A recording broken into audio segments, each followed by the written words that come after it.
Hola a todos, ¿cómo están? Espero que tengan un excelente día. El día de hoy haremos un repaso de los circuitos en serie, y para poder abordar el tema, me gustaría que revisemos el siguiente circuito.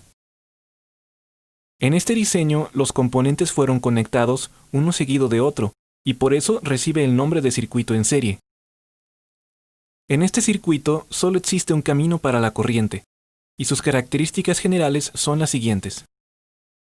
La corriente recorrida es la misma en todos los componentes, es decir, la corriente total es igual a la corriente en cada resistencia. Cabe mencionar que para el análisis de circuitos se usa por lo general el sentido convencional de la corriente, es decir, partiendo del polo positivo de la fuente. La suma de las caídas de tensión es igual a la tensión aplicada. A esta declaración se le conoce como la ley de voltajes de Kirchhoff, que indica que la suma de voltajes de cada componente, incluyendo el voltaje de la fuente, es igual a cero.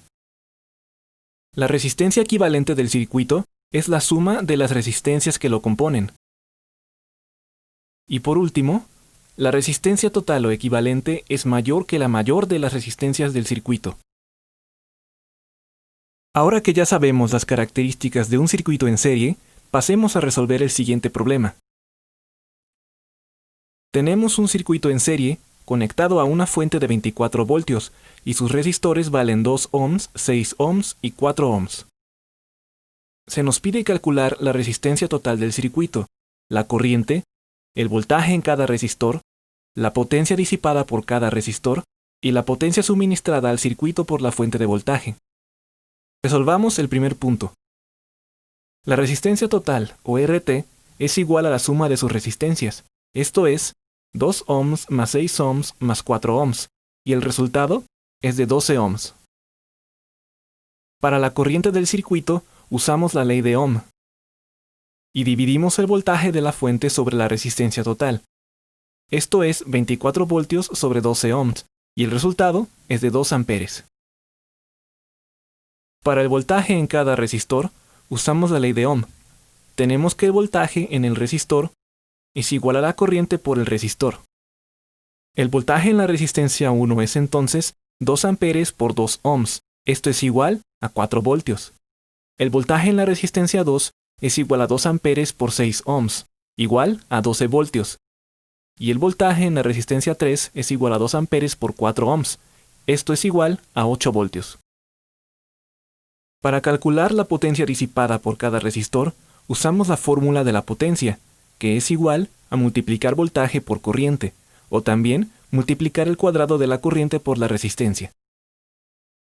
Entonces la potencia en R1 es igual a 2 amperes al cuadrado por 2 ohms, y el resultado es de 8 watts. La potencia en R2 es igual a 2 amperes al cuadrado por 6 ohms, y el resultado es de 24 watts. Y la potencia en R3 es de 2 amperes al cuadrado por 4 ohms, siendo igual a 16 watts. Y finalmente, la potencia suministrada al circuito por la fuente de voltaje se calcula multiplicando el voltaje de la fuente por la corriente.